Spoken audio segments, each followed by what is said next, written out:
Point number 5 takes up a large portion of the book, and this is, in general, we can summarize that whole section as the issue of at-tafadul bil-iman. At-tafadul bil-iman, which means that the believers, they vary with each other in terms of their iman. Right? All of the believers, their iman is not at the same level. There's a variation. Some people excel, are better, are superior. Other people, this variation exists.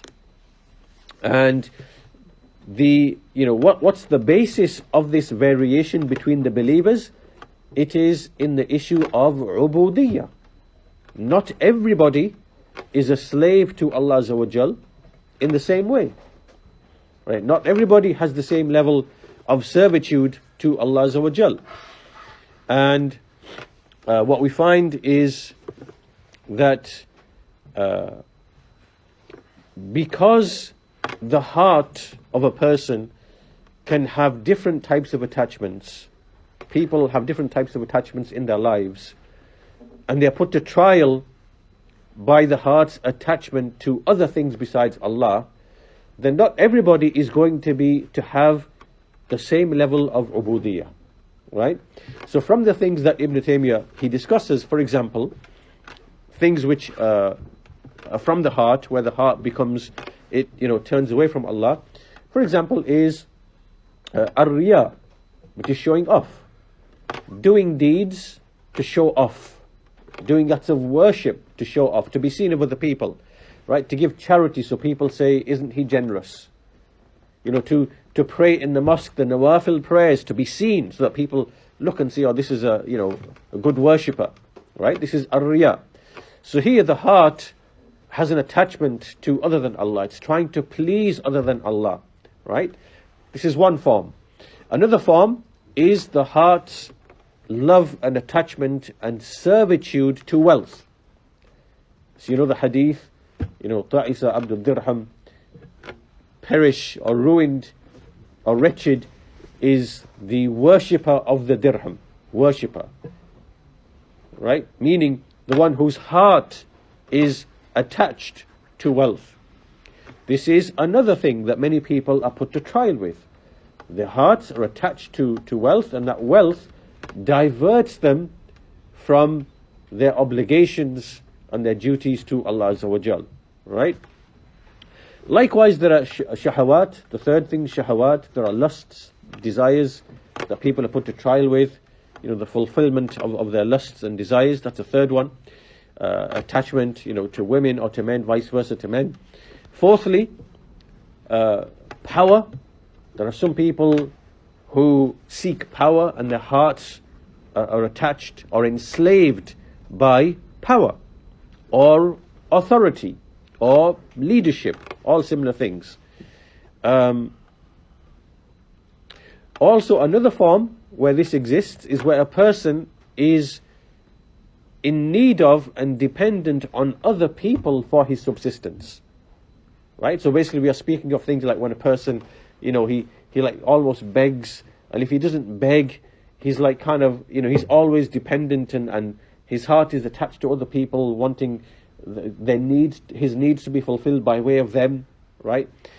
So all of these things that we mentioned, these 5 or 6 things, people are put to trial with these things, and their hearts become attached to these things to different degrees, different levels, and as a result, they are taken away from servitude to Allah, ubudiyyah to Allah, and instead taken to ubudiyyah to other than Allah.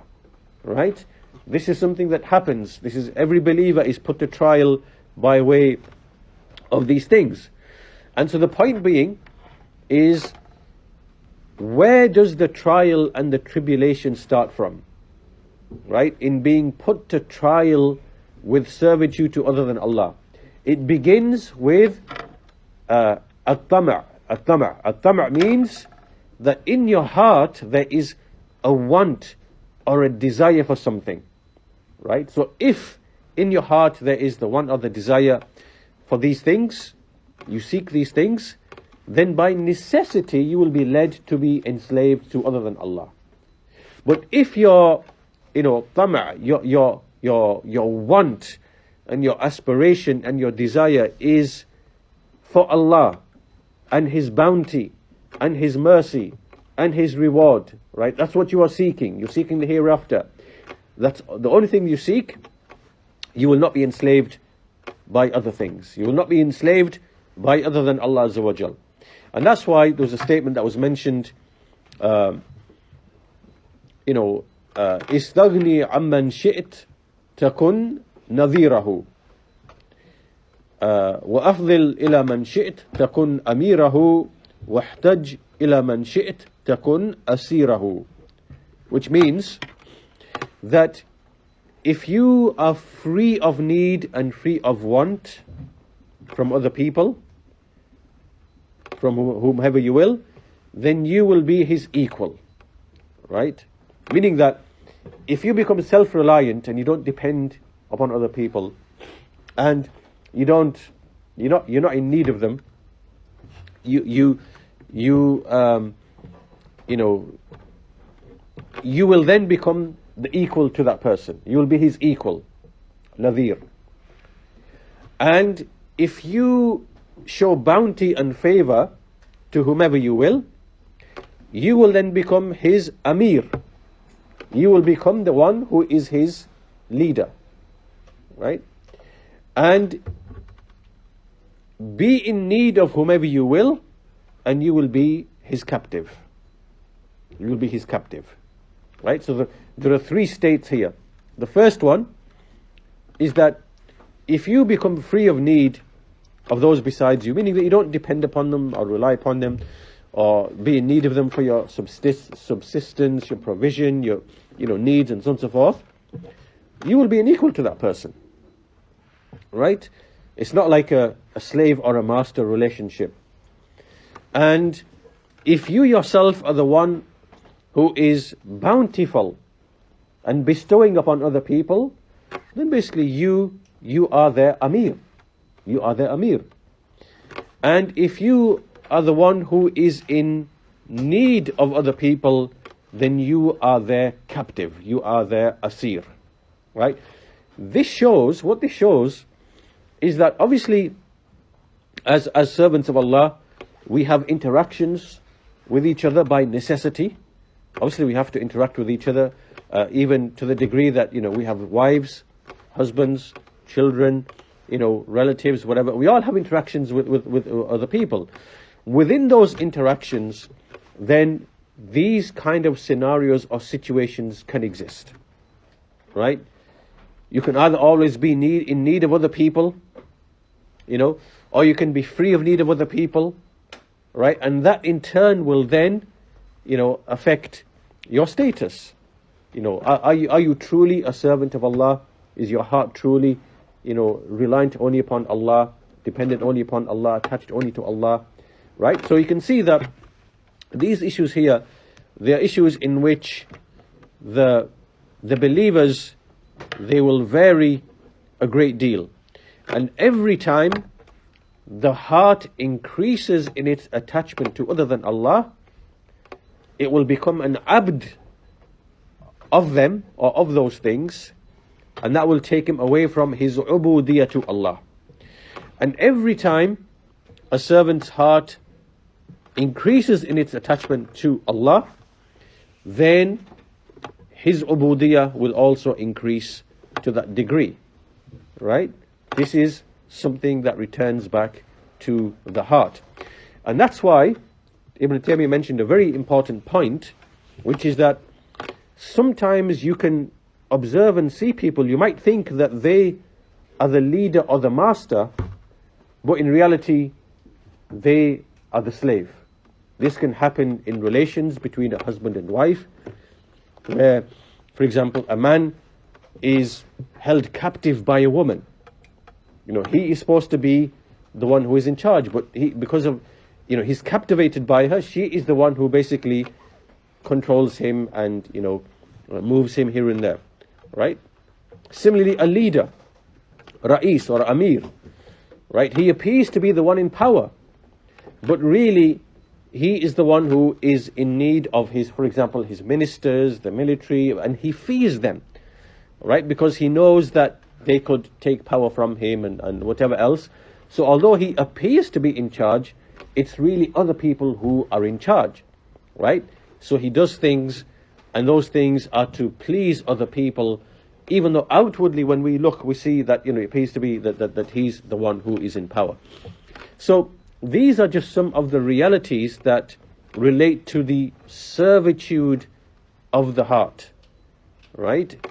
Everything returns back originally to the heart, and reward and punishment is on the basis of what is in the heart, right? What starts off in the heart. And as Ibn Taymiyyah said, the hurriya, the freedom, is really the freedom of the heart, and the ubudiyya is really the ubudiyya of the heart, which is why you can have, for example, a man, a believer, who is imprisoned or he's put in chains. So even though outwardly he appears to be a captive, inwardly he is completely free. He has complete freedom of the heart, right? Because his heart is enslaved only to Allah, right? So whether he's thrown in prison, or whether he's put in chains, whether he's tied to, whatever, that's only on the surface.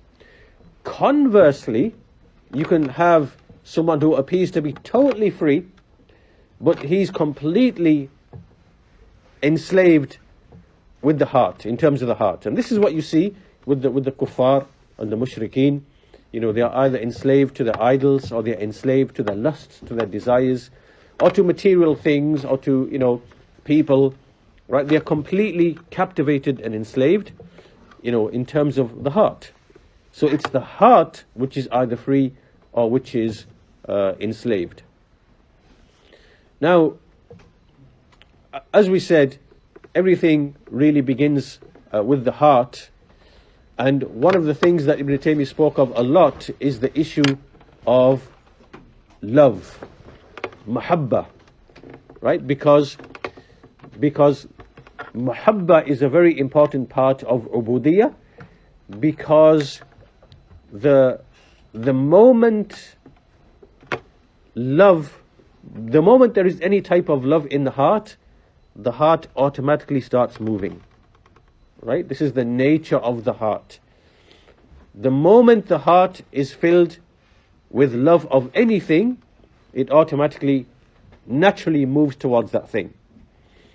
Which means that, the love of the heart should be for Allah Azza wa Jal. Its attachment should be for Allah Azza wa Jal. And like we said, from the muqtada, from the necessity of love in the heart, is that outwardly, there are certain, statements, there are certain actions that automatically follow as soon as the heart is filled with love. This is just basically the fitrah of man. This is how man has been created, right? So we'll discuss that a bit more, inshallah, shortly. But first of all, Ibn Taymiyyah mentions that when we look at man, we see that his needs are of two types. The first of those needs are those which, things which you actually need, right? Which is food, sustenance, shelter, like basically needs that everybody needs. These things are sought from Allah. You seek these things from Allah, you rely upon Allah, and if you have any wealth, you use that wealth for whatever you need, right? This is sufficiency. The second type is those things that you don't actually need. Like, you don't really need them for your day-to-day survival. It's like something, it's not something that you need. These types of things, if your heart becomes attached to these things which you don't actually need, this then is what starts leading you into servitude to other than Allah Azza wa Jal, right? So obviously what this means is that that seeking wealth itself is not servitude, because obviously there is some wealth that you need, right? You need wealth to survive, right? So attachment to that is not what is considered to be ubudiyah.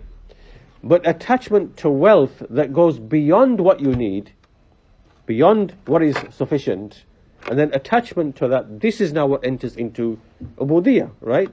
And so this same principle applies to all those other things. There are some things that obviously there are material needs that we all have, right? What we are speaking of is that which a servant, it goes in excess of what a person is actually in need of. You know, this is where he starts entering into ubudiyah to other than Allah. But all of this starts with love of a thing, right? Love of a thing in the heart. And that's why Ibn Taymiyyah mentioned that from the nature of human is that when he loves something, when there's mahabbah, then there is irada. Right? When there is mahabbah, there is irada. Irada means the desire and the wish.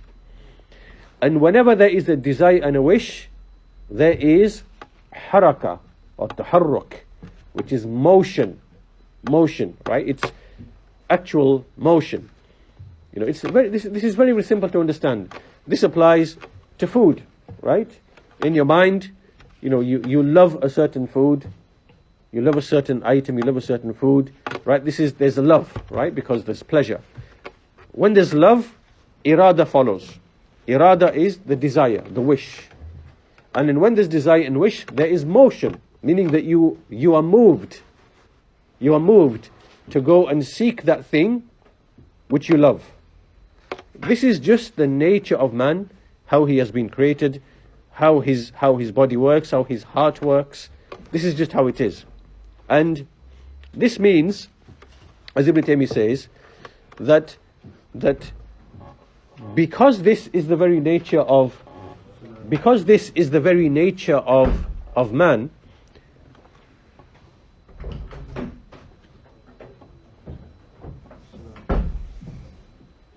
right, so his heart, in his heart there's either pure love for Allah, in which case there will be a desire and then motion for Allah.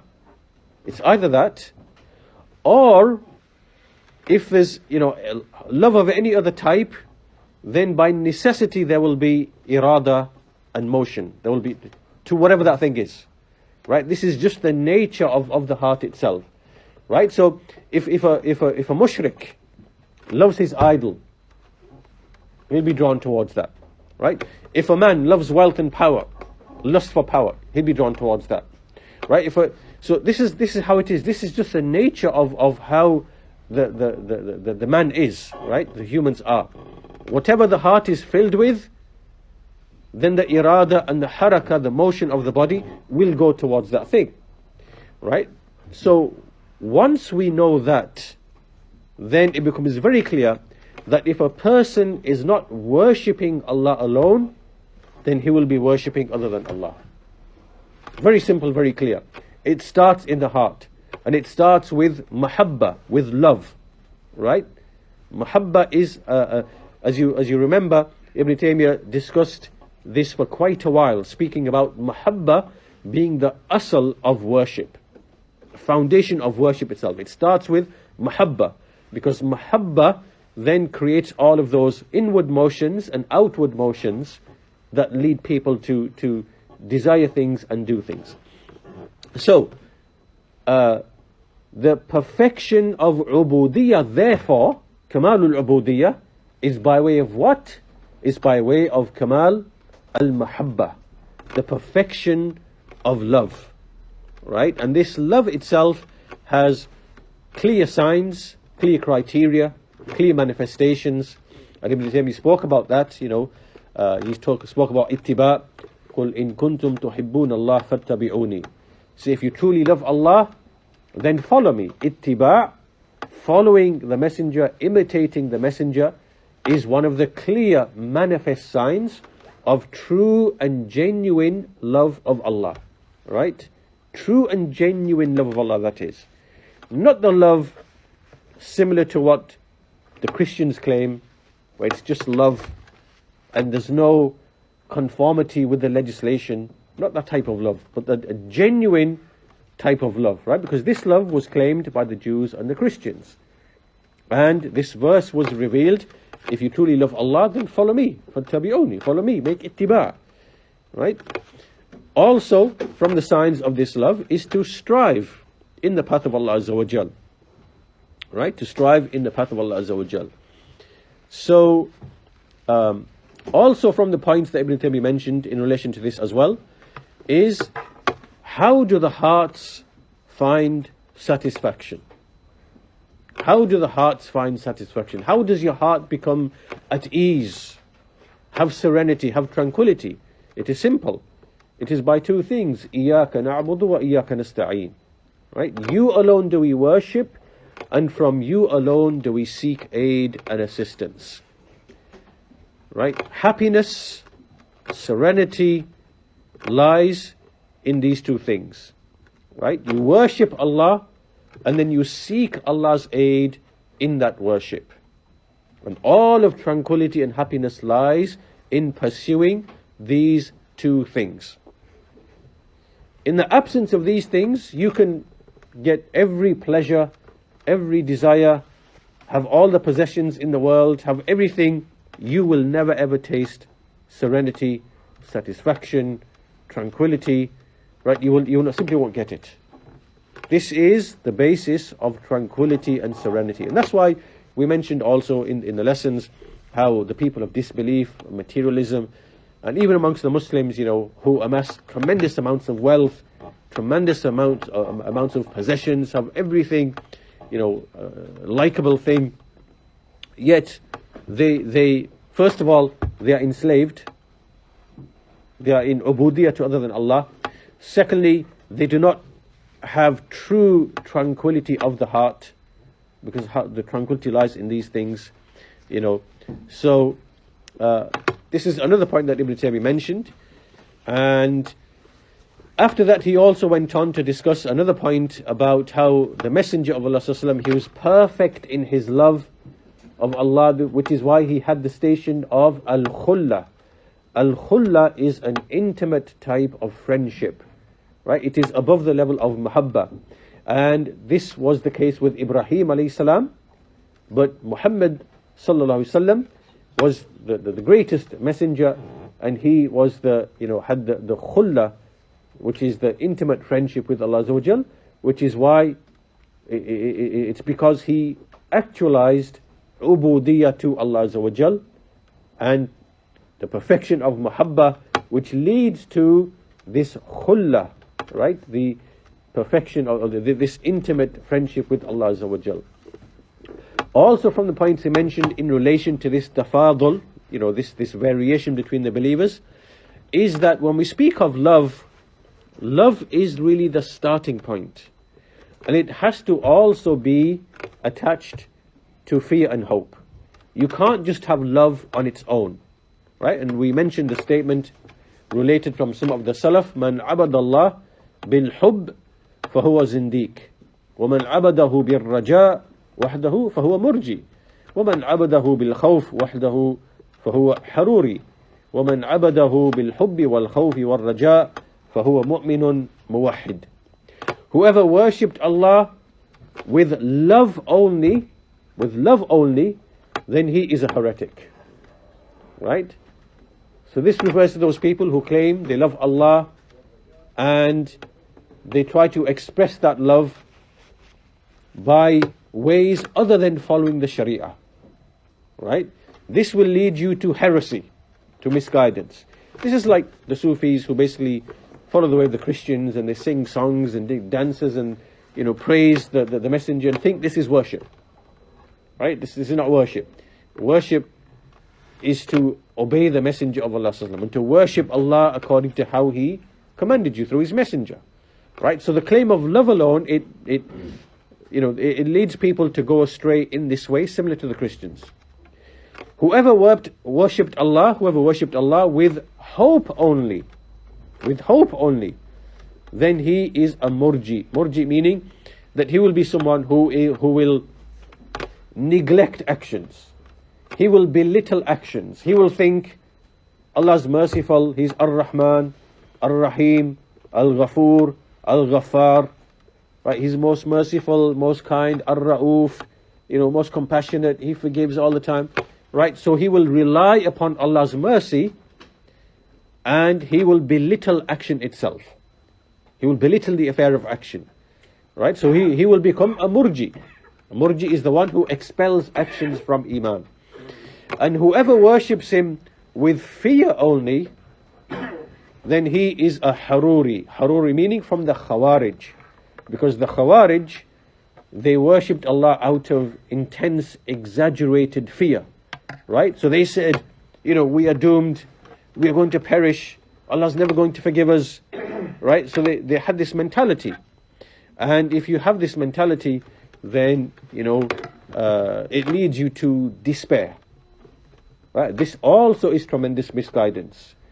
So not only do we not exaggerate in the issue or the direction of hope, nor do we exaggerate in the direction of fear. We neither despair of Allah's mercy, nor do we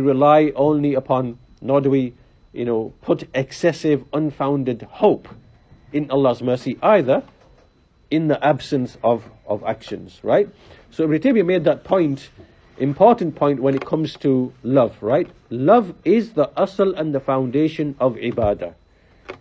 Because from love comes irada, from irada comes haraka, motion. This is the nature. But if you leave that love just by itself, it will lead people to misguidance. So therefore attached to it is fear and hope. Fear of Allah's punishment, fear of Allah's anger, fear of Allah's displeasure on the one hand, and hope in Allah's mercy, hope in Allah's paradise, hope in Allah's forgiveness. So a believer is in between all of these things, right? And upon this, he will remain upon istiqamah. As we said, we mentioned the verse, قُلْ إِن كُنْتُمْ تُحِبُّونَ اللَّهَ فَاتَّبِعُونِي يُحْبِبْكُمُ اللَّهُ وَيَغْفِرْ لَكُمْ ذُنُوبَكُمْ. Right? Ittiba, following the Messenger of Allah in one's ibadah, this is the criterion of genuine, true love. Right? So a person who is upon innovations and misguidance, he can't be truly loving Allah. A person who is engrossed in sin and disobedience, he can't be truly, love Allah Azza wa Jal, right? And making ittiba, right? So it's either innovations, it's shubuhat, or it's shahawat, lusts and desires, right? So ittiba is a criterion of genuine love of Allah Azza wa Jal. And in the Quran, Allah Azza wa Jal, He rebuked the Jews and the Christians because they said, نَحْنُ أَبْنَاءُ اللَّهِ وَأَحِبَّاؤُهُ. We are the children of Allah. We are Allah's children. And we are His beloved. They made this claim. And this is not true. That's why that verse was revealed, in kuntum tuhibbun Allah fattabi'uni. And they were refuted in that respect. So this... So after this, Ibn Taymiyyah also mentioned that every time a servant increases in his love, he will increase in obedience to Allah, and every time he increases in obedience to Allah, Allah's love of him will increase. This is how it works, right? Every time your love increases, your love of Allah, then naturally your obedience to Allah will increase. And every time your obedience to Allah increases, then Allah's love of you will increase. Right? So what counts is not whether you love Allah. What counts is whether Allah loves you. This is what is reported from some of the Salaf and some of the scholars. That don't look at your claim of love, rather look at whether Allah loves you or not. And the criterion for that is at-ta'ah, obedience, al-ittiba'. following and imitating the Messenger of Allah sallallahu alaihi wasallam. After this, Ibn Taymiyyah also went on to discuss another point, which is that he spoke of how the entire world, ad-dunya mal'una, the world is cursed. Mal'unun ma fiha khala dhikra Allah wa ma walah. This is the hadith of the Messenger of Allah. The world is cursed, whatever is within it is cursed, except the remembrance of Allah and whatever is associated or follows or is attached to that. So Ibn Taymiyyah, he mentioned that every type of love which is not for Allah or not for the sake of Allah, it is batila. It is false, it is futile. Which means that really everything there is sought and pursued and desired and with love in the world, it is all false and futile, except that which is for Allah. That which is for Allah. That's the meaning of this hadith, right? Which means that everything you should be doing in the life of this world should be based upon a love which is either love of Allah or love for Allah, right? So you love Allah, or it is a love for Allah, for the sake of Allah. And anything which is outside of that, it is batila, mal'una, it is, it is bereft of benefit, devoid of benefit, and it is, cursed as we see, it is futile as we see. So he spoke about that and basically said that, in the life of this world, the greatest of what a believer can have is the love of Allah, and to taste the sweetness of iman. He mentioned the hadith of the three characteristics that a man, he loves Allah and His Messenger more than he loves anything else, that he does not love a man except for the sake of Allah, and that he hates to revert to disbelief just as he hates to be thrown into the hellfire. That person has tasted the sweetness of iman, right? And those things are a genuine sign that there is genuine love in the heart. So this was point number 5.